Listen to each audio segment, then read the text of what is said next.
If you're looking for more horror outside of the mainstream, look no further than Unsung Horrors, a podcast about underseen horror movies. I'm Lance. And I'm Erica. Every other week, we'll cover a horror movie with fewer than 1,000 views on Letterboxd. We'll even give you double feature recommendations to pair with the movies we discuss. From gothic to shot on video, from slashers to comedies, from giallo to J-horror, we'll cover all the subgenres. So join us as we unearth these hidden gems of horror. Follow us on Instagram, Twitter, and Facebook, all at Unsung Horrors, available wherever you listen to podcasts.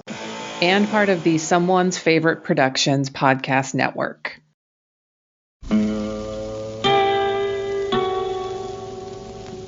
Hello, filthy movie lovers. My name is Gentry Austin. And I'm Casey Scott. And we're the hosts of the Sin Syndicate, film podcast for something weirdos, anti-criterion bros, and Joseph Sarno aficionados. Join us semi-weekly as we peer into the adults-only theaters and sticky-floored cinemas of the golden age of sexploitation, when the morals were loose, the laws were murky, and the intercourse was all simulated.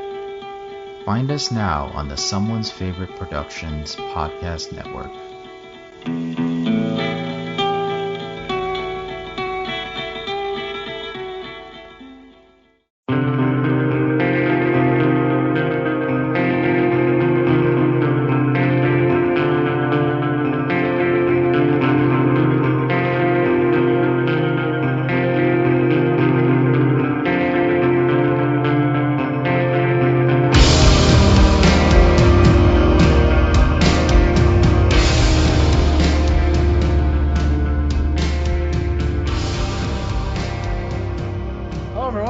Kulturecast. I'm Chris Stachiw.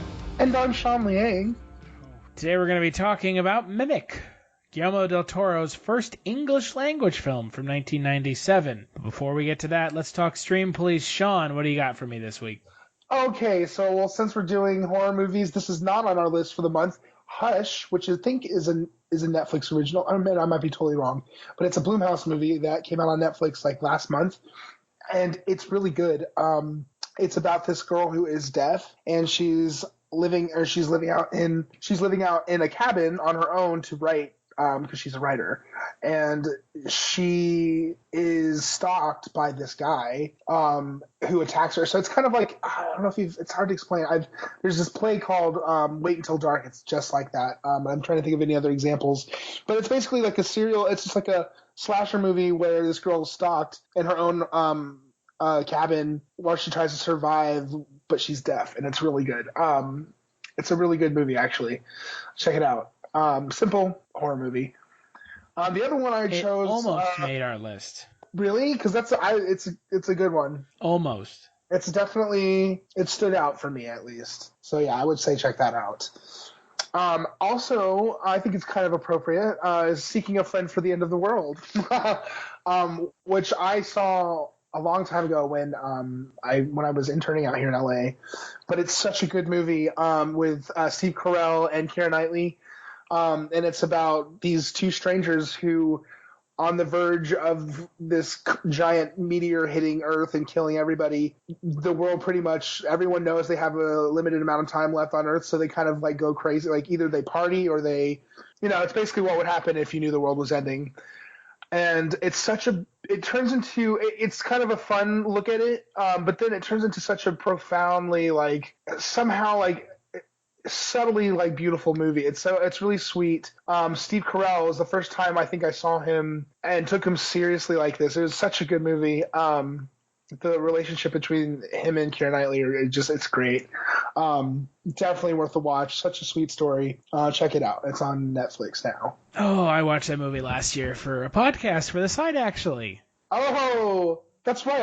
I remember. I was around. And that movie that's okay. I like it. It gets a little too It's sappy at the end. Totally. That's what I mean. At the end it does. So, let's see. What about you? What have you been watching? Well, since we are in the middle of October, there are two things that come to mind in October: horror movies and baseball, obviously. So my first pick is Knuckleball, which is a documentary from 2012 that talks about only 2 knuckleball pitchers in baseball.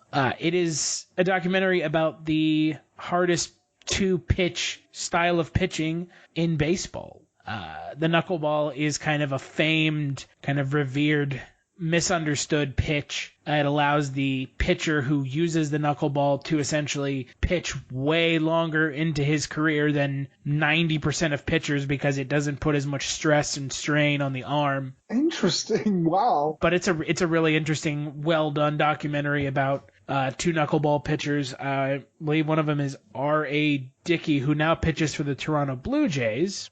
And then I forget who the other one is. But yeah, he works for the Toronto Blue Jays, which is my pro baseball team. So that's awesome. So there's that. But it's a really well done documentary. And then my other pick is a little on the nose for this month, and that would be Stranger Things. And we haven't really talked about Stranger Things at the site. I know you've mentioned it a couple times, Sean, yes. But we've never really gone in depth about Stranger Things. Stranger Things it's good. I think it's tad overrated, I would say. It got overhyped for sure. Way overhyped, right? But it also speaks to the speaks to the source material that it's talking about. Yeah, exactly. And people are just really just felt I feel like I really needed a nostalgic something like that, really.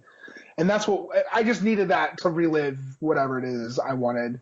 And that's what they gave us. You know what I mean? And you're right. That's kind of what it was. But I still love it for that reason. Yeah. No, and that's my takeaway. That's my takeaway from it is it's really good. I think it's really well done, but I think that people are like, "Oh my god, that's the best thing ever." I mean, I don't know about that.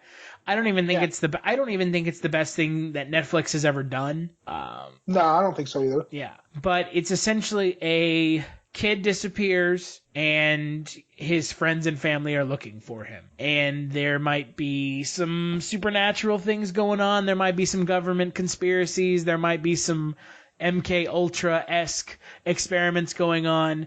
It's all kind of revealed in the 8 episodes of the show. So a lot of really good performances. It's a really well done show. And I really enjoy it. I just think that the hype has gotten a little out of control.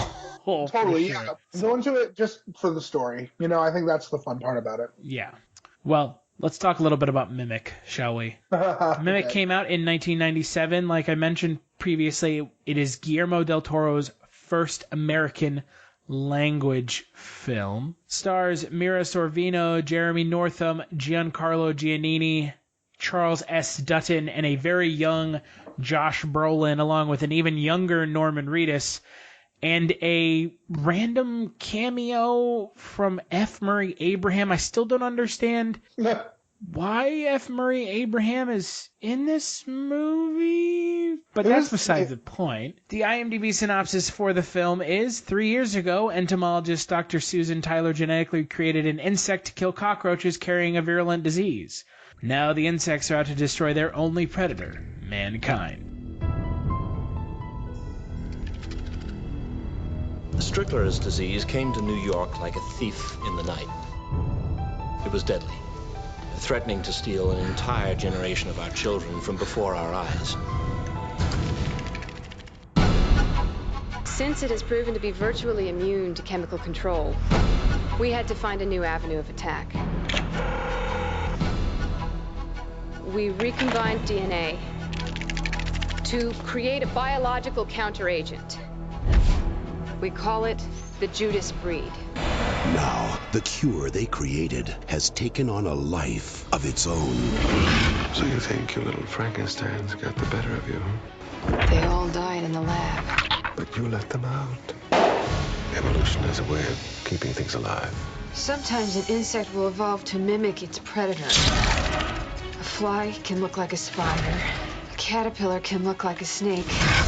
They are breeding. Whatever it becomes, it destroys. Peter, these are lungs. Hey, this is Jason Kleberg from the Force 5 podcast, a show that forces a guest to come up with a movie-themed top 5 list topic, and then we reveal our picks on air. Top 5 heist films, top 5 tearjerkers, top 5 movie dogs. Every show you'll be asking yourself, what would be on my list? Guests include directors, screenwriters, actors, podcasters, musicians, authors, and even a professional wrestler. Subscribe to the Force 5 podcast, and you won't just be a listener, you'll be a list nerd. The Force 5 podcast, available wherever you're listening now. Yesterday, it became human. If that thing has been around, how come nobody's ever seen it? I think we have. You see the size of that thing? We changed its DNA.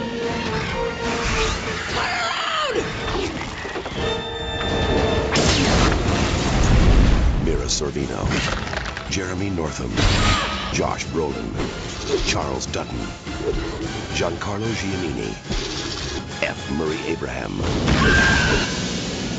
Mimic. Sean, I know you'd mentioned seeing this film before. I had never seen this film before. What are your thoughts on the movie? Yeah, so last time I saw this, I got this in China and brought it back home when it first came out. And this is a movie that I used to watch a lot. Like I have seen this movie several times, but I haven't seen it since then. And I watched it for the first time again this weekend, and it was not what I remember. And I gotta say, it did not stand the test of time. This movie, it's definitely, I still like it. It's a cool, interesting, creepy world. And knowing Guillermo del Toro's work now, looking back on it, definitely I see the influence there. And I see that it's his same kind of, he creates that really dark world very well. But when you get down to the CGI roaches running around, it's a little much. But I gotta say, CGI wasn't too much of a problem for me this time. It was more just like, story-wise, there's a lot of things that happen where I'm just like, not sure why, or like, I don't know. It's just, it's all very convenient script-wise in certain ways, that it kind of gets in the way of me enjoying it this time. But I can't complain. It was a fun monster movie. Just not, there's better now. I don't think this film has aged well. I was going to say, like, it definitely... The effects have aged astoundingly poorly. Oh, yeah. And there are also some choices that they made in this film that really don't help with the way that the film is presented. You know, the most, like, I would say like 75% of this film takes place underground in the sewers. In the dark. Right? And so that feels like, to me, a way for them to get away with terrible special effects, terrible CGI. The practical effects are different, but it feels like a way for them to get away with some CGI that maybe wasn't great. Because if you film in the dark, you know, it kind of covers up any of the warts of the CGI, and I think that they try to get away with that a little too much in this film. Yeah. It also loses any of the kind of interesting design of the creatures as well. They just kind of look like big walking brown masses. Yeah.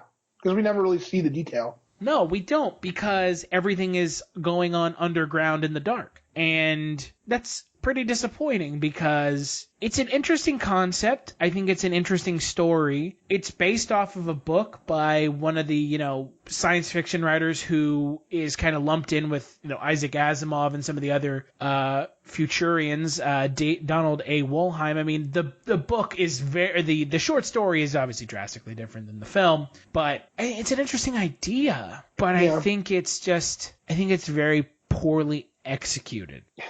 Yeah, it just feels, it's just like connecting the dots just feels weird. And like, it leads to moments where, like I said, it just feels like plot convenient because the whole, the way they get rid of them, I mean, I don't know. The film wraps up way too quick on top of everything. Yeah, it does. And so, like, in a way that doesn't really so feel... conveniently? Yeah. Oh, how convenient. Exactly, they're all dead. There's a male. That's what we're looking. It just doesn't... should we go there? Should we go ahead and talk about? Yeah, I mean, you know, the problems I have with this movie are primarily, you know, plot line problems. You know, they introduce these Judas bugs to kill cockroaches that have some sort of disease that is being spread to the population, and then these Judas bugs mutate because, you know, Jurassic Park-esque. they accidentally don't die after a certain amount of time. So they begin to like, you know, evolve into. Well, yeah, she says that their DNA, they changed the DNA, and that it takes like 40,000 generations for it to mutate. But because they're cockroaches, she said that it happens quickly and it takes 3 years. But what doesn't make sense is that at the end, and this is where we get to like the convenience of the ending, we find out that if they kill there's one male. If they kill the one male, then we can kill all of them. And that just it's not realistic to me. Like there's only one male that created at least 40,000 generations of roaches in 3 years. I mean, maybe it's possible, but then they just wrap it up so simply by blowing them up and killing the male. Well, yeah, it's all very convenient. Like, there's your solution. Well, and you know, it begs a lot of questions. You know, God, if there were all these cockroaches running around, how come they weren't all on the surface? How come it's like one or two running around on the surface? Yeah. Where were all the dead cockroach bodies if they're all just kind of living and dying so that they can evolve? I mean, none of it is really explained. Well, have you seen Mimic 2? No. Okay. I realized that, like, I own Mimic 2 as well, and I used to watch that also, and I think that's why I was confusing the two movies. But Mimic 2, they go into a little bit more explanation of... Mimic 2 feels more like a slasher movie. I think Mimic 2 is actually better than Mimic 1. It's rare, one of those rare things. But... yeah, that, like you say, that it's almost like they answer that question because they know they didn't do it in the first movie, you know? Yeah. Huh. And I'll give it away. In the second movie, I mean, they find out that they start breeding inside human beings. Like, it's hard to explain, but they basically use human beings to incubate their eggs. Wow. So it breeds with humans by impaling them with like this, I don't know. It sounds awful. It's I actually like it better. I don't know, maybe I just liked it better than the first one, but it's so out there. You know what I mean? Right. I have a problem with any horror movie that does this underground nonsense where you can't tell what's going on most of the time. I totally agree. It reminds me of the movie They, I think, or Them, or something like that. I think it was They, and it takes place in the subway, and it's all CGI monsters, and you never see really what's attacking her. Right, and that I think is a huge issue for me because this movie, I wanted to see what was going on, and so much of it is just like quick cuts, terrible lighting, monsters just kind of doing wacky shit off screen. You know, this is a Guillermo del Toro film. Mind you, I watched the director's cut because apparently Del Toro said, this wasn't my movie, and it took, the director's cut came out 14 years. Yeah, I think so. I think that's the one I watched too. No, the director's cut came out 19 years. Yeah, that's the one I watched. Came out 19 years after the original film did. Yeah, that's probably why I didn't recognize a lot of this. I just realized. So, I mean, for fuck's sake, I can't imagine what the normal film is like if it's any better, but it's just, the monsters are interesting, the idea is interesting, the execution is so mediocre at best. Yeah.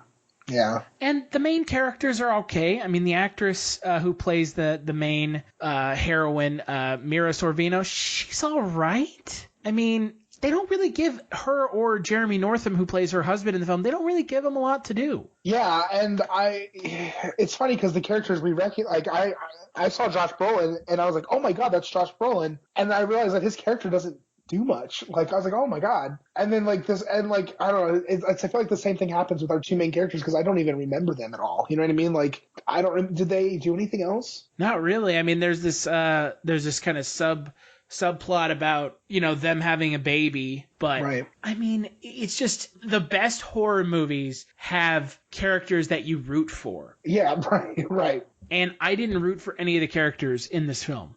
At all. Yeah, and then they shoehorn the kid in. You know what I mean? Like, and anytime a kid is in a horror movie is. Yeah, but you can tell they totally throw it in to sort of bring those two characters together. And like at the end, that's what I even said this out loud. I was like, it was so weird because the very last, their denouement, the very last moment of the movie is the two of them holding each other with the kid in between them. And I'm thinking that's kind of weird because it's not your kid. And like, do you know what I mean? Like, it was weird. Like, the kid was I don't know. I don't know if they explained. I don't remember. But he just ended up in the sewer. Like, what the hell is he doing down there? You know what I mean? Like, he was following the sound. But it just kind of frustrated me that, like, well, it's implied that because he can imitate the cockroach noise with those spoons that they didn't kill him. Right, that he can, like, communicate with them? Yeah, but that doesn't even make any sense. It doesn't. But I don't understand why he was down there in the first place. I guess the cockroaches, like, grabbed him and took him down there. I just felt like they needed a kid at the end to draw those two characters together to give them a nice little moment at the end. But it, like, wasn't even their kid. And it just felt so forced. That, to me, was a little strange. And you have the last line of the movie, which is, we're having a baby. We're having a baby. Like, oh, my God. Yeah, yep. And, you know, my real problem with this movie is you have actors like Charles S. Dutton, Giancarlo Giannini, and F. Murray Abraham who are given nothing to do. F. Murray Abraham and Giancarlo Giannini specifically. I had to look them up because I don't even remember them in the movie. Well, I mean, Giancarlo Giannini plays the shoeshine guy. Right, I was thinking specifically about F. Murray Abraham. I was like, because he literally is just a face. I mean, they don't give him anything to do. Right. I don't understand. I don't know why he's in the movie, because his character is in like 3 scenes. Right. And it's a little strange to me. Yeah, and it doesn't make. And then with Giancarlo, like you said, his character totally just gets thrown in there for no reason, except for he sees the woman, he sees Susan through the grate and goes down to. It's like so like, where the hell did this guy come from? Like, I don't know. I just thought that was he's trying to save his kid, Sean. I guess so, but like it didn't make sense that like he was just there. Like they all happened to be there. I don't know. I guess I didn't connect the dots to like why they all. It just felt so forced. Like the storyline just felt. I don't know. Well, no, I mean they all of a sudden end up in the sewers, like 3/4 or like I guess 2/3 of the way into the movie, and that's where the movie for me kind of starts to fall apart. Right. Is they all just happen to be in the sewers together. Yeah, they're like now they're surviving. I don't know. And then they get trapped in that train car, and that's where I was just like, okay, I'm done. Yeah, with the head that runs around and they cut off the head. I'm really disappointed by this movie because I had high hopes, for it actually being a good film. Yeah. What was the beginning of his career? He made Kronos prior to this movie, and then you have this movie, which is, I would say this movie is pretty straightforward, like American horror film. Yeah, I agree. Maybe it's a little more stylistic than most mid-90s horror films, but not to the point where I'm like, this is some sort of technical masterpiece that indicative of Guillermo del Toro's style as a director. Right. Yeah, I agree. I definitely was surprised, but then there are elements that strike me as Guillermo del Toro's. But it surprised me that he was. It's his idea. Him and another writer share writing credit for the film. It is a film that at the end of the day, when I think back on it, all I'm going to think about is how the effects of the film are disappointing in how poorly they've aged, and the reliance on the special effects in the later half of the film really take away from my enjoyment of the film. Yeah. Right? Yeah, that's totally fair. That to me, it starts off with such a great idea. It's so easy to. It's a great idea. It's something that we have all thought about. Like, how do we get rid of these roaches? And it's such a simple. There's a story. There's a history there too, but I like. But like, it starts off great, but then it gets kind of stuck in its own logic because you've got now an infestation. You can't. It's not really a simple solution. You know what I mean? Like, I feel like when you try to wrap that up in 94 minutes, it's like it causes forced storylines, and that's when like you said, we get these like random group of characters in like the subway, and it just doesn't feel. I don't know. It's hard to latch onto for me. I felt very, as a kid, I remember the moments where like I really loved the build up scenes, like where like the two kids are like looking for roaches and then they get murdered by this monster. But then when you get to the climax of this movie, it just sort of like falls apart. Yeah. I feel like there's like a whole like couple scenes missing between them going into the subway and the kind of the end of the film. Like the middle of the film and the end of the film, I feel like there are scenes missing. Yeah, I agree. It's like, oh, we got to wrap it up. I'm running out of time. Yeah, like, let's get him into the subway and let's start killing off characters. Yeah. I'm disappointed by this movie. It's not surprising that I'm disappointed. You know, it's another kind of run-of-the-mill, by-the-numbers monster movie. I think, the most interesting about this movie is the fact that these bugs can, like, mimic humans. Yeah, and that was cool. I like that gets thrown out the window at the end of the film anyways. We never even get to see their face when it's not, like, in her hands, when it's not dead. We never see it when it's a threat. Well, yeah, that's my point. Is when they're in the sewer. Finally, when they're in the sewer, it's just these giant CGI cockroaches running around, and it just looks goofy and laughable. Yeah. I'm actually, honestly, it makes me kind of want to go back and watch Mimic 2 again, because a lot of my memories are from that movie, having watched this movie, and now I'm missing scenes that I was remembering. I really want to go back and watch Mimic 2, and like I said, I feel like it was a better movie than the first one, but only because if I had just seen this movie for the first time, I wouldn't want to see anymore. So, but for me, just because of the nostalgia and just remembering, I want to know what happens in the second one again. Yeah, so. I have absolutely no interest in seeing a second or third of this. Yeah, I wouldn't blame you. Yeah, it's just a very generic film that doesn't feel like a Guillermo del Toro film. I mean, this is the guy who directed, Hellboy. Which is one of the better, more stylistic comic book films to come out, in the last 15 years. Blade 2, Crimson Peak, which not the best film, but it's pretty damn stylistic. Pan's Labyrinth. I mean, he's directed a lot of really great films, but this film is just so big budget Hollywood horror movie generic that I can't get behind it. I was expecting more, if that makes sense. Well, that's fair, especially with a name like Guillermo del Toro. And that's why I was surprised I had seen this movie. I've seen both of them, or the first two at least, and I had no idea. I did not even associate the two of them. I didn't realize that he, was at the helm, and that is a shocker to me, to be honest. Like, knowing his work now, his newer work, and I definitely would never think that he would have done something like that. You know what I mean? And I don't know if I would have enjoyed this movie more if it weren't a Guillermo del Toro film. I don't think it's like influencing the way that I feel about this movie. I don't think so either. I think the problem with this movie really is just the later third of this movie is so muddy and just muddy. Everything that's going on is so muddied and just drab and brown and gray that it's not a whole lot to look at, and the CGI monsters just kind of melt into that. You're so right. I agree. And the performances again are just kind of stereotypes, so there's not really a character to root for. You have the immigrant who, says like broken English, and then you have the cop, and then you have the two scientists who speak in scientist lingo, and the cop's always like, stop talking about things in that scientist lingo. Like it's about as stereotypical as it gets. Yeah. There's no depth. Yeah, and then at the end of the movie, everything's fine, and the main characters survive. Yep, happy ending. Yeah.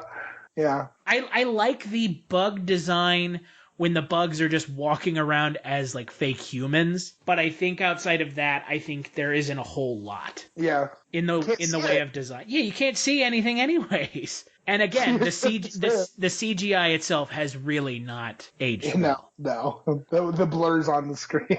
Yeah, the CGI has aged quite poorly. Yeah. And like you mentioned before, the final wrap-up in this film is plot convenience at its best. Yeah, yep. Just, it's so quick and like... Yeah. And you never see more than like one or two of the goddamn cockroaches or the Judas bugs on screen. You never see more than one or two on screen until the very end, where they probably blew their entire CGI budget. Yeah, exactly. Right? They could have done a lot with practical effects. Yeah. They could have really just made this like one bug is tormenting the city. That's what I wanted, and that's what I remembered it as, and I think that's what more like what Mimic 2 is. But because that would have been like Alien, right? Like this one badass bug is terrorizing people, not exactly. Like we don't need a bunch of them. Yeah, because then you can then we get a nice, like a detailed monster that we know. You know what I mean? Like that's so much more fun. Yeah. swarm of blurs. Yeah, where this movie ends up going is a little too like end of the worldy apocalypse for me. Yeah. And I think that's just a huge. I mean, that's a choice. That's a choice. That's a script choice. And I don't feel like the whole it's the end of the world. The bugs are gonna take over. Like I don't think that was necessary. Yeah. You could have told like one badass bug. There you go. There you go. Yeah. Yeah, I agree. Give us one villain to be afraid of, not a swarm. I mean, you don't need, Yeah. Well, skip it or watch it in best performance. Sadly, I'm going to say skip it. It's not what I remembered it to be, and I feel like there's so much better of what it offers that you can do with your time, and then you can see better. This was a trial movie, I think, for Guillermo, and especially and I think it was a trial movie for the 90s. It was a thing. I don't know why there are 3 of them, but I would recommend to skip it. Not worth a watch. Best performance, I guess Josh Brolin, because I like Josh Brolin. I don't know. I was sad that he died so early in the movie, at least in the climax of the movie. So I don't know. Yeah, it's a skip for me as well. It's really not what I was expecting. It's also not good. So there's that. It's not good and it's not what I was expecting. And I really do feel like if they had gone with one bug as opposed to like a whole swarm of bugs, I would have enjoyed it more because I didn't need the stakes that this movie is trying to... Yeah. It's trying to force like, oh my God, the whole bugs are going to take over the world. Like, oh, whatever. Fine. Okay. Sure. Like that's all I can say is just like, sure. Right. And then, best performance, I don't know if I really have one. Yeah, it's like no one really performed. Well, no one was really given anything to do, yeah. Right. So, no one was given anything to do, and the characters are so just kind of cookie cutter boring that I didn't really enjoy them. I'm going to go with Charles S. Dutton as the cop, Leonard, just because I like Charles S. Dutton. Yeah, right? He was, yeah, he's really good. I like Charles S. Dutton. But yeah, I just there's nothing to this movie that is worth like talking about now. Yeah. In 2016. Right, that's the thing. It just seems it was just a blip in time. Yeah. What do you think the film has on Rotten Tomatoes? I'm going to say like 43%. 61%. Ooh, okay. Yeah, I'm not surprised by that. It's pretty low. I mean, it's spooky. It's got some creepy moments, but like honestly, there's better now, and it's just I'm not gonna say it's a terrible movie. It's not a bad movie. It's just there's better now. Yeah, and it's definitely not I would if I were Guillermo del Toro, I'd probably try to distance myself. Yeah, I mean, if I were a huge fan of Guillermo del Toro's and I missed this one in his canon, I went back to watch it, I'd be pretty disappointed. Yeah. Well, before I talk about next week's Kulturecast, Sean, anything you want to plug? Yeah, check out this web series that I'm in. It's called Ghosts and Stuff, and it's perfect for the Halloween season.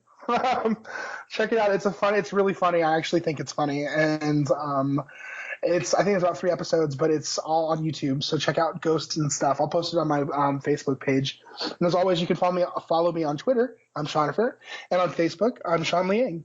And as always, you can follow me on Twitter at CultureStash. And if you like what you're hearing now, head on over to cultureshocked.com/Kulturecast to check out 100 plus episodes of the Kulturecast. We're also on iTunes and Stitcher Radio, along with all podcast apps. Don't forget to give us a favorable review in iTunes. It helps more people that love movies find us. The music you're hearing at the beginning and the end of the Kulturecast is Wovoka's song Lament off their self-titled first album. You can check them out over at wovoka.bandcamp.com, and patreon.com/culture_shocked is where you can kick a couple dollars our way to keep the lights on so that we don't have to go and fight cockroaches underground.